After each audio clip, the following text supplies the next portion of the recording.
Yeah, I mean, Detroit's, like, look, you've seen it. Detroit's always there at the end right now. Like, Mike Davis was coaching the national championship a couple of years ago. So you never count those guys out. I think when you get to a certain point, like, right now, like, if you were to ask me, like, where to start of the conference season, where you're going to be and what's going on, right? You're just like, we're just trying to get the next game and win the next game and see what happens. And then eventually you get yourself into a spot where you are now, and now you realize the impact of every game. It's super important to be able to be prepared and be your best, most resilient self every time you show up to practice or every time you show up to a game. And so our guys know what's on the line now. Right now it's a matter of just like toning it down a little bit as far as like the expectations, and don't start looking 3-4 games ahead. Just being where your feet are and playing present. So I thought the response at Detroit, albeit didn't love the first half. We're pretty good coming back after halftime. I'm really good at halftime speeches. That's what I've found. Like, that really is probably the difference in most games, is how I talk at halftime.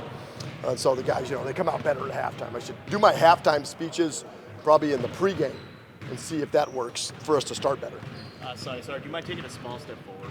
Oh, sorry, yeah. Is that cool? Our all great. ranges are tough. No, great. Yeah, it's all like the. Like Sonny, DJ was asked a little bit about what you just said in terms of first half compared to second half. In this 10 wins out of 13 game stretch, 5 of the wins have come where you're either tied at half or you're down, and you actually win by double figures. Other than the halftime speeches, what kind of adjustments are you guys talking about at half that you come out with such kind of force in the second half? I think the big thing to understand here is player-led, not coach-fed, right? And so I kind of joke it and kind of in jest about our halftime speeches, but when we come into halftime as a staff, there's an O and a D on the board. There's a line split down the middle, and our guys have 3 things offensively and 3 things defensively already written on the board by the time we come in at halftime. They take ownership in what's going on because they understand the game plan, number one, the scouting report, the prep. They understand what goes into it, and there's a pretty good feel involved based on, like, in our timeouts and our 16, 12, 8, 4. Like, are we really doing what we're supposed to be doing that's aligned with our prep and our execution? And so when you go into halftime, it was funny at the IUPUI game, at halftime it was written on the board, it was just one word: compete. Sometimes it's not rocket science, right? Sometimes we don't need to go in there and make ball screen adjustments. We just need to go play harder. We need to go compete more. And those who work the hardest are the last to surrender, essentially. And I think our guys have found out they're putting a lot of time in to get to where we are, and they don't want to have any regrets coming down the pipe. So I think the biggest adjustment really is our guys' ability to lock into what we're trying to do for that game or that opponent, and them taking the accountability and ownership on themselves to make that adjustment before we even walk in. Because I like to walk in there and be like, aha, so what we do say matters, right? You guys are listening. And, like, they're 17 to 22-year-old young men. They're still figuring it out, but at the end of the day, they're smart kids. They know what where winning lies, and they know what happens when you lose. It's usually just a lack of mental and physical execution. Are you seeing things at the beginning of a game where they might be listening to you, but what can you do to try to get off to fast starts rather than have to wait till halftime? Great question. We've been diving a lot right now. Every game presents a different matchup for our guys, right? Just based on the other team's lineups as well. We're not the Patriot way yet, which is where you could just go out there and play your brand and you're just better than everybody else because that's your brand of basketball, right? If your strengths are greater than their strengths, you play at your strengths. And if your strengths are less than your opponent's strengths, you go at their weaknesses. And so for us, I think the starting is a lot more, coming down the stretch here, be matchup based, lineup based. And you've already seen us play a ton of different lineups. We don't have one consistent, 100-minute plus lineup where guys are, plus 25 or whatever. We have a lot of lineups that are nuanced because of matchups, because that's how we have to win in the margins. So I think for us going forward, it's just our guys understanding that every game is going to present different matchups. Guys got to be ready to go, and we'll find the lineup or the matchup that's working in that game or in those moments. Because ultimately, you'd like to have those games where everybody has it. It's like the pitcher's got his stuff, he's got the good stuff going, right? You just let him rock. But sometimes you're using, 2, 3 pitchers, middle inning reliever, and so we just are always finding, we have a saying, WIN doesn't just mean win, it means what's important now. And so what's important now in this moment? And when we're playing, we tell our guys all the time, NBA, next best action. So move on. Forget it, flush it, move on. We got to go NBA mentality right here, next best action. So we don't compound mistakes, and as a staff, we don't compound lineup mistakes or matchup mistakes. Obviously, the turnaround was great. But, when you say the WIN thing, is that kind of like, all right, we did the turnaround thing. Now let's take the next step. Like that whole of what we were last year to now, we've already passed that test. Now the goals should be increased. Like we shouldn't be thinking about that. Just that small type. Yeah, we talked about that 2 weeks ago. Just handling expectations and also like readjusting, right? Realigning, recalibrating. You are where you are in certain spots of the season, and sometimes you're in this spot in the season, you're just fighting for a different positioning, and sometimes you're in this part of the season, and you're fighting for a championship. And sometimes you're a young team and you're still trying to figure it out. There's a lot of different ways that this could go. But for us, we talked about how do we change where we are right now and not plateau. And we talked about just becoming a little better defensive field goal percentage team.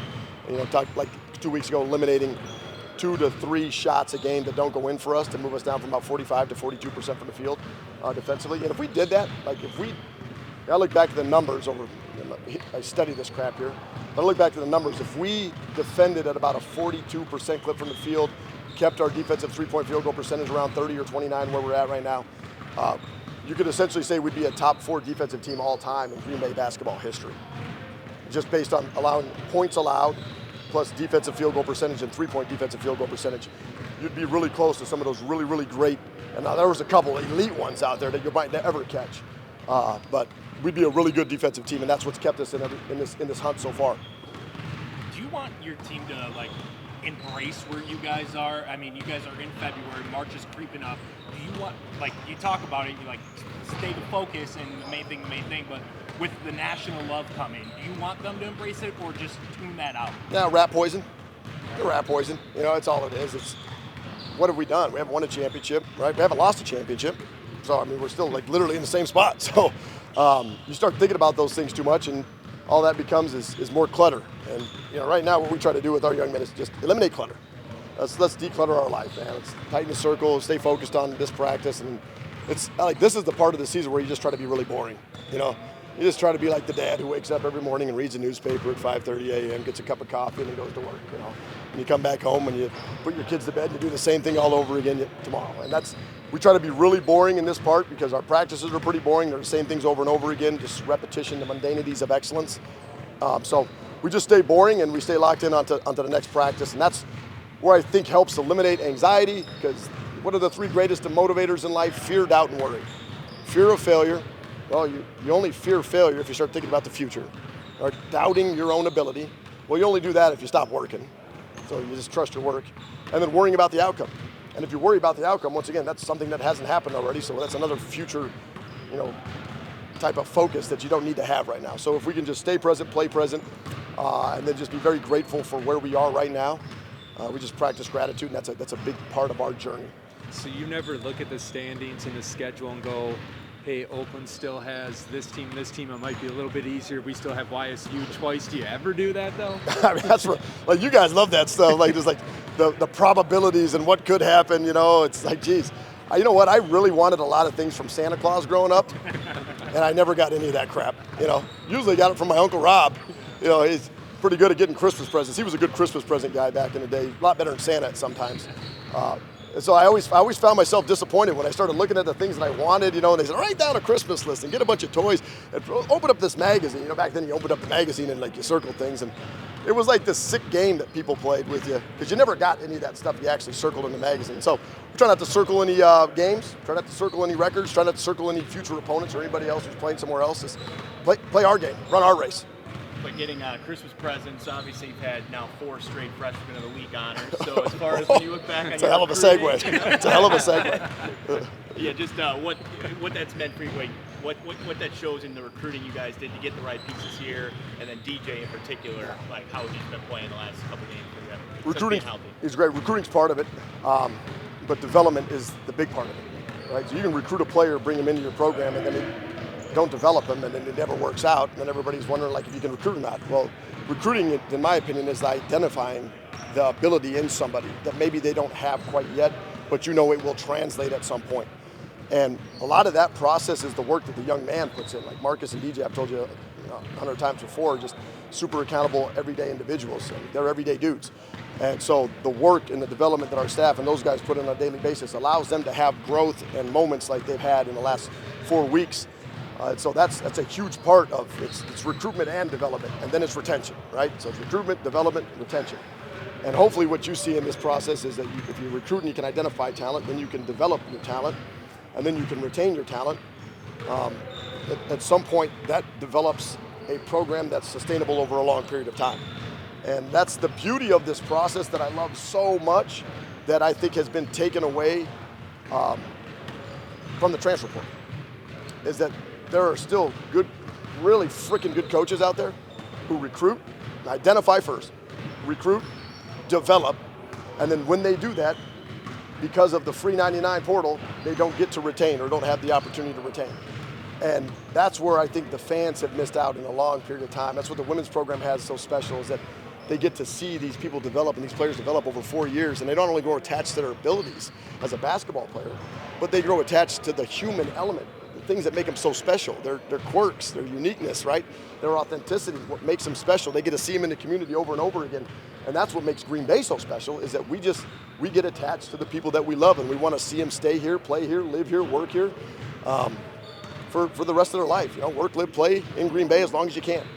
And so it's a little longer diatribe right there, but to me, like, that's what I love about seeing DJ and Marcus and Jacob and Mac and all of our freshmen, is that they've grown up so much, and I get to see that, but not everybody gets to see that. They get to see a guy get a couple Freshman of the Week awards and talk about how much he's grown, but I get to see, you know, the dude go through the struggles of being a student in college and trying to fight for his grades, you know. And it used to be easy in high school. They used to give out A's. Now they don't give out A's anymore, you know. So now a B is important because you actually earn that B. You know, that's what I get to see. Do you have to work on that third step, retainment, already with 7 games left of the year?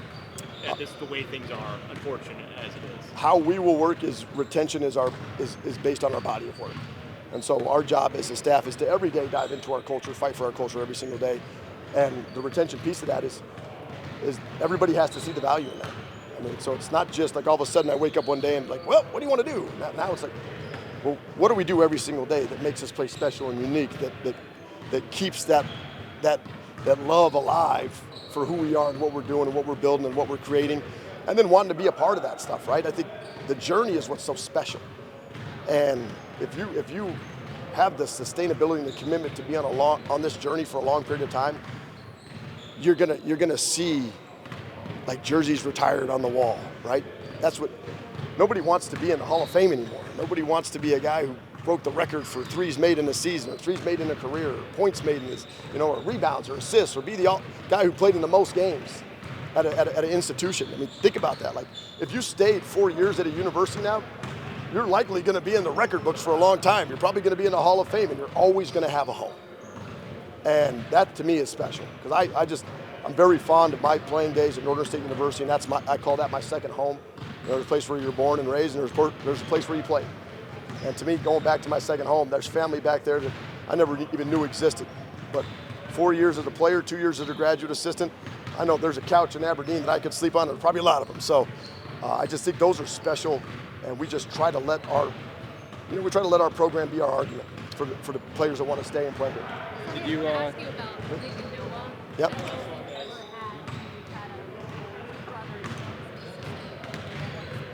Obviously, they have that natural relationship. But what does that just feel like to see that relationship? Yeah, it's awesome. I got to coach my brother as a graduate assistant when he was a player at Northern State, so I had a lot cooler hair back then.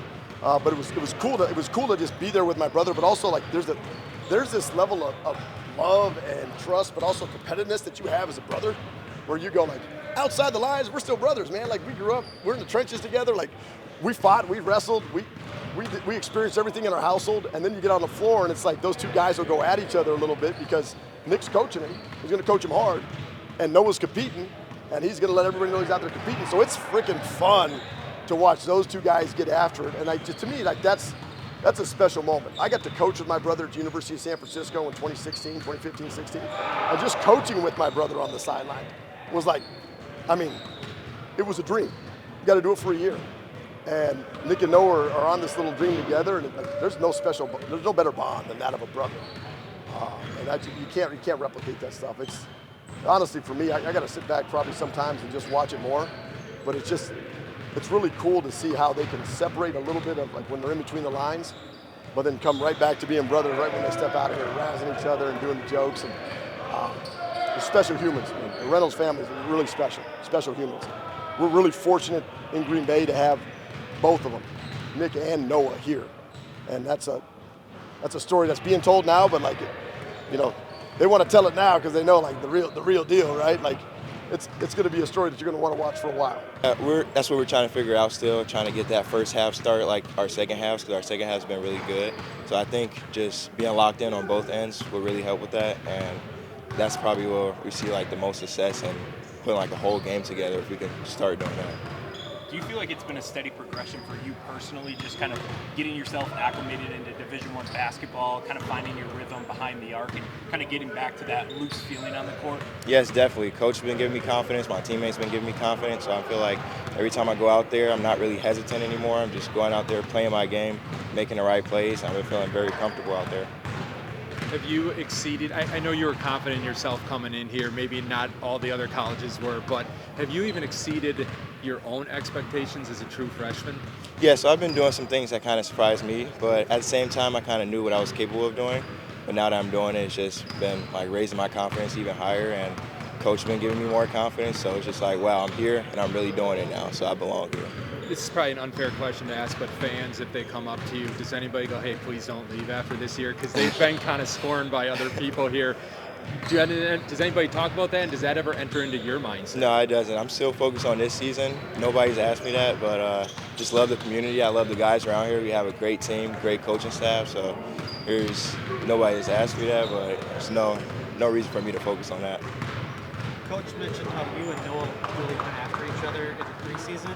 What has Noah meant to you in your growth this season? Noah's been a great leader. He's been like leading me on and off the court. We used to go at it in practice. I would guard him, he would guard me, just make me better on both ends of the court. And he'll talk me through things. So if you see I'm messing up or struggling in some ways, he'll lift me up and he'll be there, lifting me up, helping me. And he's just been a great leader so far. And now that we're actually like playing and gelling together, it's been just really cool to see that, because he's an Illinois guy too. So we kind of have little similarities when it comes to basketball court. But yeah, he's been a great leader. DJ, oh, sorry. The turnaround story is obviously been cool, but are you guys kind of sick of hearing about that? So now it's time to go win a Horizon League tournament title. Yeah, it's cool, but yeah, we're just still trying to take it one day at a time, one game at a time. Not trying to get too high or too low. Trying not to focus on that too much, because the job's still not finished. Still got to go out there and continue to win games, finish the last 7 games strong before we head into the tournament play.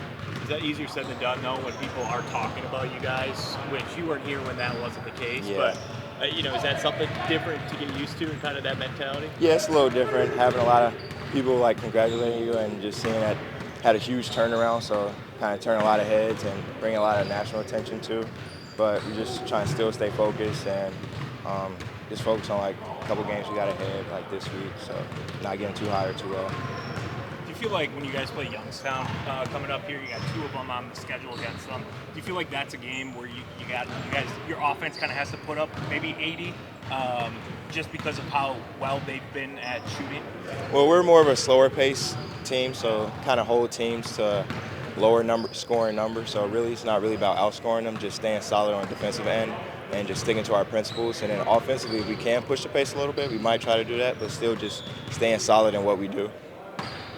Is a lot of that, I think you guys lead the Horizon in defensive statistics. Is that a lot of that just the intensity Sundance brings to practice? It's just constant, whether it's, having guys running all over the court at all times, does that play into that statistic? Yeah, so it's about us playing hard, but also playing smart, knowing what positions we're supposed to be in. And like Coach said, we're going to have some games where we shoot like pretty well, shoot not as good, and have some average shooting games, but our defense has to be consistent every game. Offense, you can't really control if shots are going in or not, but defense, you can always control that, so that's what we focus on.